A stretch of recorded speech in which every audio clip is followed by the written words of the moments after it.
Bonjour à tous, j'espère que vous allez bien. Je suis ravie de vous retrouver aujourd'hui pour une nouvelle vidéo où on va coudre ensemble un blazer. C'est une vidéo que je réalise et que Marine W réalise également, donc je vous invite à aller voir sa vidéo sur sa chaîne. On s'est lancé le défi toutes les deux de coudre un blazer. Donc elle en voulait un, il me semble qu'elle n'en a jamais cousu. Moi j'avais tenté le printemps dernier la veste Julia de Clematis Pattern qui s'est révélée être un échec au niveau des emmanchures d'épaule. Donc toutes les deux on s'était dit à l'origine qu'on allait coudre un modèle du couture actuel. On a toutes les deux fait notre toile du couture actuel et puis on a décidé de changer de patron. J'ai ma toile, je vais vous montrer le résultat de la mienne, ce que ça donnait. Donc ça c'était le résultat de ma toile. Je ne sais pas si porter comme ça c'est choquant, sachant que c'est un peu petit au niveau des emmanchures, surtout que je l'ai faite il y a un mois et qu'il y a un mois on était en t-shirt et que là je suis en pull, je n'avais pas pensé à ça. Mais donc c'est trop petit au niveau de derrière. Ne faites pas attention à ce magnifique tissu, soit dit en passant. Et les épaules, bon là il n'y a pas d'épaulettes, mais même avec des épaulettes, j'avais beaucoup trop de hauteur en fait. Je sais qu'il y en a une des deux qui a été retouchée et une qui ne l'a pas été, mais c'est pas terrible. Voilà, je vous montre de dos, je sais pas si vous verrez quelque chose. Je fais vraiment un focus sur tout ce qui est épaules. Et là, ce patron ne me convenait pas du tout, alors que le reste, c'était plutôt pas mal. Puisque dans la mesure du possible, je voulais une coupe assez droite, avec une poche passe-poilée. Je me suis entraînée à la faire d'ailleurs. Voilà. Et un bouton. 2 grands max, je m'étais dit, mais pas plus. Et c'est pour ça que mon choix s'était porté sur ce modèle de couture actuelle qui n'avait que très peu de pièces par rapport même au blazer que j'avais fait de chez Julia, ou même par rapport à celui que j'ai déjà commencé, donc je vais vous montrer. Donc je n'aimais pas le résultat, j'ai tenté de retoucher les épaules, je n'ai pas réussi, je n'ai pas voulu perdre plus de temps que ça, puisque ça m'a déjà pris quand même 1 à 2 semaines de temps de faire une toile. La retouche des épaules, c'est pas un sujet avec lequel je suis très à l'aise encore, donc j'ai préféré changer de patron et puis tant pis. À la place, je suis partie sur le blazer Jazika de Closet Core Pattern. Donc là il est mal monté, parce que je voulais m'entraîner encore une fois, c'est vrai que j'ai été un peu plus loin dans la toile. Il est mal monté, mais sur la version originale au moins je sais comment faire. J'ai rien retouché, j'ai pas mis les épaulettes mais je les avais mises lors de l'essayage. Le col ne se tient pas bien, mais c'est beaucoup mieux que l'autre blazer. Il est plus cintré que l'autre, il est un peu plus court, on peut le rallonger, mais pour le moment je ne vais pas le rallonger. Voilà, moi je voulais que ça arrive à peu près là, mi-cuisse. Il est un peu haut, mais c'est déjà bien. Au niveau des manches, c'est un peu long, mais avec la doublure, ça devrait tirer vers l'intérieur, donc je ne m'inquiète pas pour ça. Je vous montre de dos. Oui, je n'avais plus de tissu pour ma toile, donc j'ai pris ça, sachant que je sais que ce sont des tissus fins et que moi j'ai pris un lainage splendide, donc je vais vous parler après. Mais c'était ça ou rien du tout, donc j'ai fait ça. Mais voilà, au niveau de la forme, ça me plaît. Le col tailleur, là, donc comme je vous le disais, il est mal fait. Mais après, je ne devrais plus avoir de difficulté à le réaliser. Donc le tissu, comme je vous le disais, c'est un tissu de chez Les Coupons de Saint-Pierre. Je ne l'ai pas avec moi, je ne sais pas pourquoi, mais vous verrez beaucoup dans la vidéo. C'est un tissu 100% laine. Donc il va falloir que je regarde comment le préparer, tout simplement. Avec une doublure en synthétique que j'ai trouvée aussi au marché Saint-Pierre. D'ailleurs, je vous ai dit Coupon de Saint-Pierre, mais c'est au marché Saint-Pierre que j'ai choisi avec Célia, donc la chaîne Célia Karéline. Son aide m'a été très utile. J'ai commencé, donc comme j'ai fait une toile, j'ai déjà les pièces du tissu principal du patron du blazer Jazika que je veux faire. Je l'avais commandé donc sur le site internet en PDF et c'était pas donné déjà. Il me semble que pour un patron PDF, je l'ai trouvé assez cher. Et ensuite, je l'ai fait imprimer en A0, puisque vous avez quand même 4 planches de A0. Il y a énormément de pièces. Et imprimer ça chez moi, j'ai vu qu'il y avait plus de 70 pages. Donc j'avais pas du tout envie de le faire. Mais j'ai coupé les pièces, j'ai choisi la taille 10. Et ça m'a l'air donc bien vis-à-vis de ma toile. Donc maintenant que j'ai fini de décalquer mes pièces, il va falloir que je les découpe. Il y en a pas mal, donc on va faire ça ensemble. Comme j'ai pas encore fini de décalquer les pièces de la doublure et de l'autre tissu, je n'ai pas encore fini donc, de décalquer les pièces de la doublure ainsi que des thermocollants, puisqu'il y a plusieurs sortes de thermocollants, vous allez voir ça. Je donne tout dans ce blazer, je donne tout. Donc j'ai eu besoin de plusieurs thermocollants. les thermocollants, il y a des pièces spécifiques à décalquer. Ça a l'air d'être un truc de ouf, on verra ça ensemble. Je vous montrerai les thermocollants que j'ai pris au fur et à mesure de la vidéo. Il me semble que j'en ai pris deux. Dit comme ça a l'air rien, mais déjà rien que me renseigner sur les thermocollants, c'était long. Mais j'espère que ça va le faire. Donc je vous retrouve pour finir de décalquer le papier. J'étais en plein décalcage de mes pièces quand je me suis rendu compte que je n'avais pas préparé mon tissu. Donc que ça ne servait à rien que je décalque les pièces si mon tissu n'était pas encore prêt à être cousu. Donc pour ça, j'ai regardé sur internet, j'ai vu que le site Artisan nous propose différentes façons de le décalquer parce que je ne vais pas le passer à la machine à laver. Donc on va le décalquer ensemble et ensuite on va finir de décalquer et recouper les pièces le temps que le tissu sèche. J'ai vu qu'il existe plusieurs méthodes pour décalquer un tissu, mais moi je vais utiliser la méthode avec un spray d'eau et mon fer à repasser vapeur. J'espère que ça va bien se passer, ça me fait un peu peur parce que les lainages, j'ai toujours peur de les abîmer, mais bon, on va voir ça ensemble et normalement ça devrait très bien se passer, je l'espère.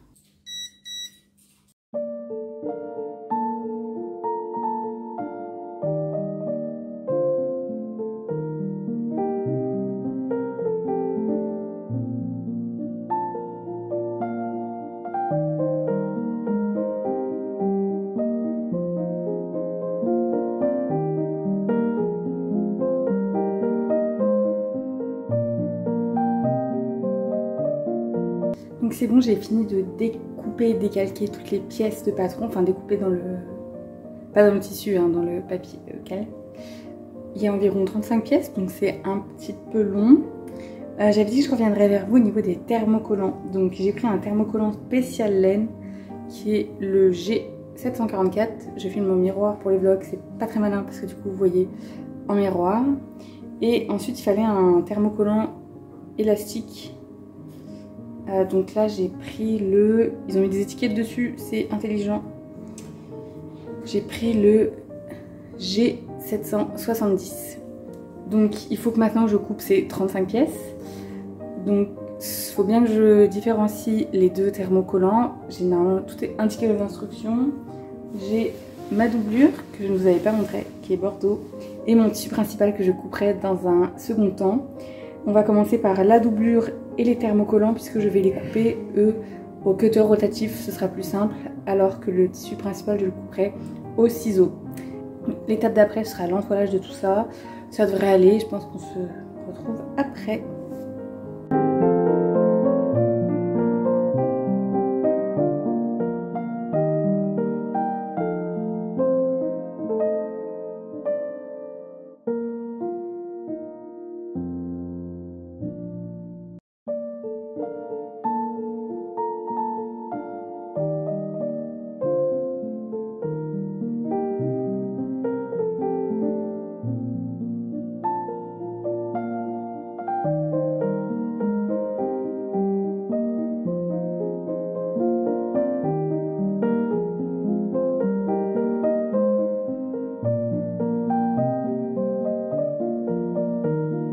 Hello, donc on se retrouve bien plus tard. En fait, ça fait presque 3 semaines que j'ai coupé les pièces de mon tissu et entoilé. En tout à couper, il y avait un nombre de pièces incalculable. Enfin, il me semble qu'il y en avait 34 en comptant les pièces d'entoilage, parce que les pièces d'entoilage sont plus petites, donc il faut redécalquer ce qu'il faut entoiler que le tissu en lui-même. Par exemple, sur la manche, vous avez une pièce comme ça d'entoilage, une autre comme ceci. Du coup, je n'ai pas trop eu le temps de coudre ces dernières semaines, c'est pour ça que je ne suis pas revenue plus tôt. Mais j'ai repris hier et j'ai pas mal avancé le corps de la veste.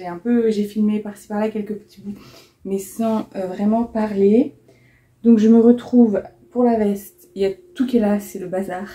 Hop, je disais je me retrouve pour la veste avec, ça c'est le col. Donc il est assemblé, je suis plutôt fière de moi. Parce qu'il y a des petits angles à faire. Et j'aime pas faire ce genre d'angle, c'est pas évident pour moi. J'ai tout bien ouvert au fer. Le corps de la veste, oh, je fais attention parce que j'ai peur que le tissu ne s'effiloche très vite. Pareil, j'ai bien ouvert. On nous disait même de faire un point chausson pour maintenir le col à la main, ce que j'ai fait hier soir. Je sais pas si vous verrez.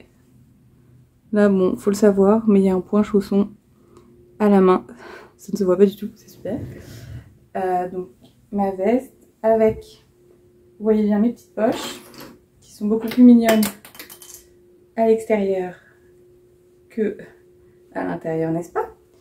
Et j'ai eu un petit souci déjà pour la veste, mais c'est moi qui ai mal fait en fait. C'est qu'il y avait tellement de lignes sur le patron que j'ai mal vu. Et j'ai mon côté droit, gauche, non c'est le droit, sur lesquels il manquait un petit bout parce que là j'ai dû chevaucher la taille. J'avais assez pour recouper un des deux côtés, sachant que le côté droit était pas mal aligné avec les raccords. Vous ne pouvez rien du tout, mais le côté droit était bien en raccord et pas le gauche. Je me suis dit bah tant pis, autant que j'ai le bon espacement là, sachant que vous le savez, j'ai un souci avec les manches, ça me stresse beaucoup de faire les manches de cette veste. Donc je me dis que si j'ai un petit souci là, ça part pas très bien pour ma veste. Et puis là écoutez, on va continuer, donc je vais monter le col. Ça me semble un peu complexe cette histoire de col, mais bon, il n'y a pas de raison que ça se passe mal.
On se retrouve un peu plus tard, donc j'ai pas mal avancé la veste. Je suis plutôt contente pour le moment.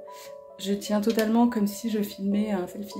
Donc désolée si ça bouge et si déjà je ne regarde pas en face. Là du coup j'ai mis la première manche.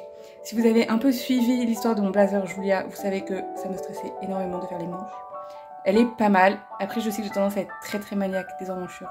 Mais je trouve que c'est vraiment pas mal du tout. Et il faut que je mette les épaulettes. Je ne vais pas vous montrer le résultat maintenant. Et il fallait des cigarettes de manche, je n'en avais pas acheté. Mais ils expliquent comment les fabriquer soi-même. Ils disent qu'on peut faire avec du molleton et je sais que j'en ai chez moi. Donc je vais essayer de les fabriquer moi-même. Je ne suis plus à ça près. Donc je vais vous tenir au courant de cette avancée de fabrique de cigarettes de manche. J'en profite maintenant que je cherche mon molleton pour vous ouvrir mon stock de tissus. Oui, c'est clairement le bazar, hein, vous m'excuserez. Il est sous lit, donc je l'ouvre pas souvent. Parce que d'habitude, les tissus que je viens d'acheter sont au-dessus. Et je sais que le molleton est en dessous. Parce que ça fait longtemps que je l'ai. Donc voilà, je me dis que c'était l'occasion de vous montrer mon stock de tissus. Qui, à chaque fois, j'ai l'impression que j'ai pas de stock. Et dès que j'ouvre ça, sachant qu'il a du mal à fermer maintenant, je me dis que j'ai quand même pas mal de stock finalement. Mais bon, on va partir à la recherche du molleton là-dedans. Il doit être au fond.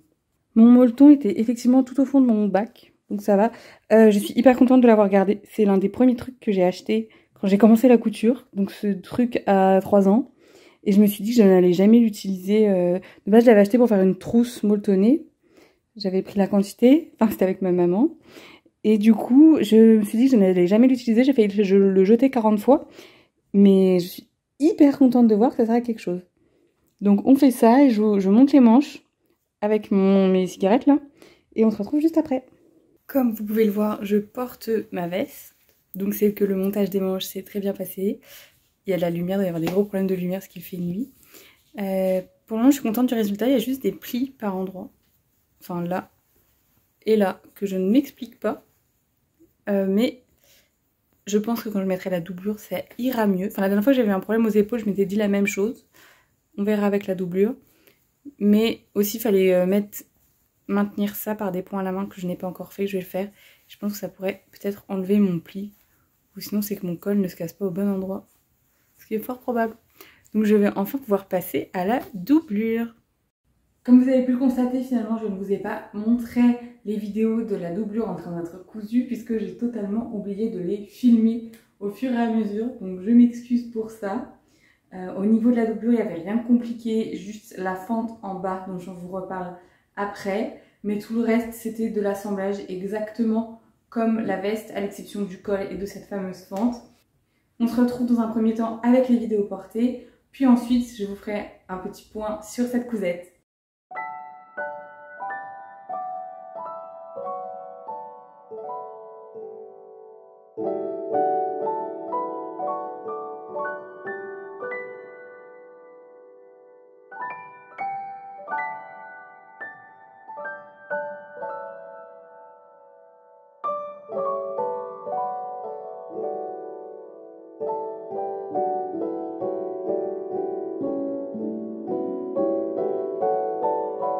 Donc comme vous avez pu le voir dans la vidéo, la veste me va, je suis super contente du résultat. Elle a toujours des petits plis au niveau des épaules et du col.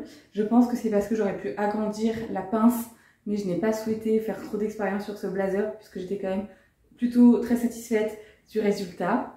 On va pas se mentir, c'est un patron que j'ai trouvé très long. Je ne sais pas si je le referai tellement il est long, mais je suis hyper contente du résultat, donc c'est un arbitrage à faire. Je vous montre donc la veste, j'aurais dû la mettre sur un cintre. Je ne lui ai pas encore cousu d'étiquette, mais j'aimerais bien. Ici j'ai un petit problème de doublure, j'en suis consciente, mais ça ne se voit pas. Donc je vous avais déjà montré. Donc, j'ai des fils aussi de partout que je n'ai pas coupé comme à mon habitude. Je vous avais déjà montré, donc j'ai deux poches passe-poilées sur les devants. Une doublure donc en polyester qui fait que ça coulisse très facilement. La doublure à l'intérieur, j'ai rien de vraiment spécifique à vous dire. La fente, vous le verrez peut-être dans les vidéos portées. Et je sais qu'en vidéo, elle rend pas terrible alors qu'en vrai, elle est plutôt propre. Mais j'ai finalement décidé de la maintenir avec un point à la main puisque sinon elle rebiquait, c'était ridicule. Donc j'ai préféré la fermer dans le bénéfice du doute. Tout le bas de la veste, enfin non, mais les côtés du bas de la veste, pardon, se ferment avec des points à la main. Comme ça, en fait, vous mettez la doublure et le tissu principal endroit contre endroit, sauf à deux endroits. Vous retournez pour pouvoir fermer ça à la main. Je suis plutôt contente de mes points à la main. Ils ne se voient absolument pas. Un petit peu ici, mais beaucoup moins ici. Par contre, comme je vous l'avais dit, la fente n'est pas très propre, puisque j'ai confondu en fait le côté droit et le côté gauche de la doublure. C'était bien précisé pourtant dans le patron. Faites attention à ne pas confondre le côté gauche et le côté droit. J'ai fait hyper attention, j'avais même marqué dessus et j'ai quand même réussi à me tromper. Donc j'étais pas très fière de moi. Mais du coup, comme vous avez une partie qui est déjà découpée, en fait vous ne pouvez pas rattraper votre erreur. Donc j'ai rajouté une pièce de tissu qui se voit sur ma doublure. Il faut le savoir, hein. Là j'ai rajouté toute cette partie là, toute cette couture qui normalement n'était pas prévue puisque ça devait être en une pièce. Et au niveau de la fermeture de la doublure, j'ai été aussi ici fermée par des points à la main puisque je ne comprenais pas les explications. Le patron est très clair et très bien détaillé, sauf à cet endroit-là, j'ai trouvé que c'était très léger. J'ai contacté la marque pour leur demander s'ils avaient une vidéo sur la fente parce que je trouvais ça bête d'être juste bloqué à la dernière étape qui est la fente et la doublure. Ils m'ont répondu oui, sur leur site ils avaient effectivement des vidéos, mais les vidéos coûtent 60 €, donc je leur ai dit je suis un petit peu déçue puisque j'arrive à la fin de mon projet, il me reste juste cette étape et j'ai pas envie de dépenser 60 € juste pour ça. Donc ils ont été très charmants et ils m'ont pris en photo en fait leur veste à eux pour que je comprenne le mécanisme. Je dois avouer que j'ai quand même un peu de mal à le faire, mais je m'en suis sortie puisque j'ai quand même un résultat qui n'est pas du tout propre hein, sur l'endroit, sur l'envers, mais qui sur l'endroit reste tout à fait acceptable. On dirait que ça plisse, je le répète, mais ça ne plisse pas. Je ne sais pas pourquoi ça fait ça. Au niveau des raccords, alors j'ai bien fait les raccords dos. Ils sont plutôt pas mal faits d'ailleurs, je suis assez fière de moi. Mais sur les côtés, comme je vous l'avais dit dans la vidéo, ils ne sont pas nickel. C'est pas très grave en vrai, parce que je me dis, c'est des petits carreaux, c'est pas choquant. Mais dans le dos, je suis quand même très contente d'avoir réussi à les faire. J'ai fait aussi sur les manches. Sauf que je n'avais pas prévu qu'avec l'écran, en fait, c'est fait exprès, il y a un peu d'embut au niveau de la manche sur la longueur. Enfin, un côté de manche, je ne sais plus quel, est plus long que l'autre. Du coup, c'est impossible de faire des raccords sur deux pièces qui n'ont pas la même taille. Mais il y a un des côtés qui est bien en raccord et du coup l'autre non, puisque ce n'était pas possible. Je suis hyper contente de ma veste, vraiment, je le répète. Je l'ai déjà portée plusieurs fois. Là, il commence à faire un peu frais malheureusement pour la mettre sans manteau. Donc j'essaie de la mettre avec un manteau, mais je trouve que ça se voit donc c'est moins beau. Et finalement, j'ai aussi du mal à l'assortir. Je pensais qu'en prenant ce genre de tissu, je n'aurais aucune difficulté au niveau de l'assortiment.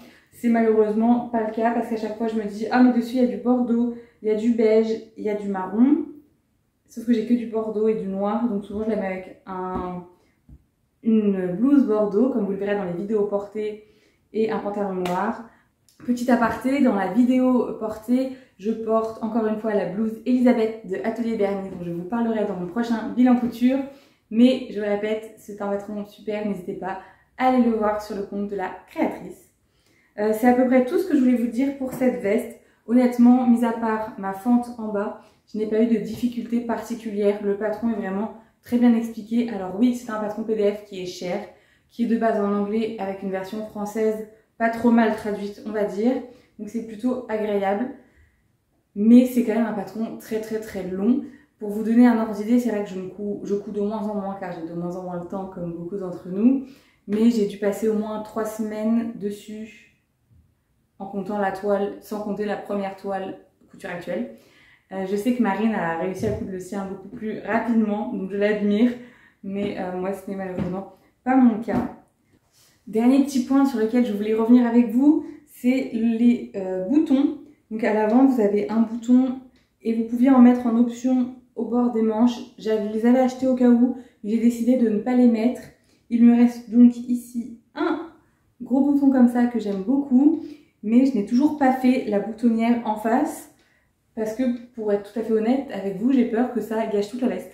Donc comme de toute façon, je ne ferme pas mes vestes, enfin encore moins ce type de veste-là, ça ne me pose pas plus de problèmes que ça, même si j'avoue c'est dommage, il me manque juste cette étape à faire, mais ça me fait trop peur. En plus, je ne sais pas de quelle couleur la faire.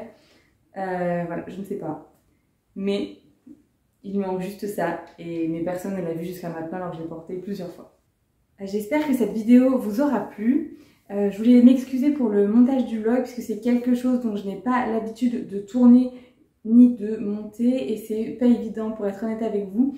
Donc j'espère que cette vidéo vous aura plu quand même, et que le montage ne vous aura pas trop fait peur dans la globalité. Je vous invite fortement à aller voir le blazer réalisé par Marine. C'était hyper chouette qu'on ait pu coudre ça toutes les deux, donc en faisant des petits vocaux, et même on avait fait une séance couture pour la première toile, donc c'était très agréable. Et là on a eu la chance de pouvoir prendre nos photos vidéo ensemble au CSF. Marine a cousu de son côté la veste Manhattan de Maison Fauve, donc c'est un patron qui est aussi très sympa et qui est sorti récemment et qui je trouve lui va très bien. Donc merci Marine encore une fois de m'avoir motivée, je suis ravie d'avoir pu faire ce projet avec toi et j'espère que toi aussi. Sinon, j'espère que tout va bien pour vous. Encore une fois que cette vidéo vous aura plu, n'hésitez pas à aller voir la vidéo de Marine et je vous dis de mon côté à très vite.